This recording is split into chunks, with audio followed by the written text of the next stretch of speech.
I welcome you to the IKS Gyan Mahotsav 2025. I am going to take you to the deep dive into the world of ancient Indian shipbuildings and navigation techniques of India. I am Sudhanshu Lileshwar Moon, who is going to take you into the journey of ancient Indian shipbuildings and navigation. The word navigation is come to derive from a Sanskrit word Navgata or the Navdharma. Archaeologists in India found that the ship of India were made from a special techniques and also it stayed for a long time. The ship is a replica of a ship named Dattapal, which was used by the father of Indian Navy, Chhatrapati Shivaji Maharaj. This ship is not a normal one. It specifies the Maratha warship due to its some specific reasons and features. As you can see that this part, as you can see, is called as the hull. This part is called as the hull. It was very curved one because it provided a better it had a streamlined shape that provided it with better aerodynamical shape and allowed it to move swiftly into the water. Also, the bottom of this ship was flat bottom, so that the flat bottom provided better buoyancy or the upthrust, so that it can float betterly on water. The more the surface area had the shape and a flat bottom, the more it could float better into the seawater. As the seawater was there, it already decreased the density of water. As you can see, these are the cannons that specified the Maratha warship, and this is called as the Takht, where the soldiers were staying, and also the war also take place.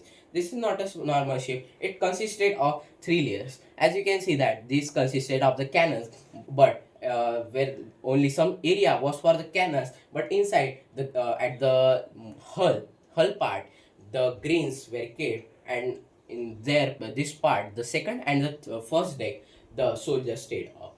As you can see that this is called the sail. This sail was made from the clothes and it was around 15 to 20 meters. And what was the purpose of this sails is that when the air from this direction came, so it just moved the ship towards the front because it converted the wind into the forward thrust that made the ship move forward swiftly. Also, when one single sail was moved, the another two as well as moved. This helped to change the direction of the ship at that time. Also, as you can see that this part is called as the Agni Mukh or the front part of the ship. This flag specifies the Marathas empire of that time. As you can see towards the charts, the Lothal is one of the most important cities of that time that was situated in the Gujarat. And Lothal in Gujarat was the world's earliest dockyard built in the 2400 BCE. Now let's move towards the navigation techniques of that time. Maritime used the key stars, the polar star or the Dhruv Tara, the Polaris, to find the north one. The Orion's belt and the Great Bear helped in night for the direction one. Mostly the information of the navigation was transferred from one generation to another generation orally. At that time, that was the only way of communication and telling of the navigation techniques in India.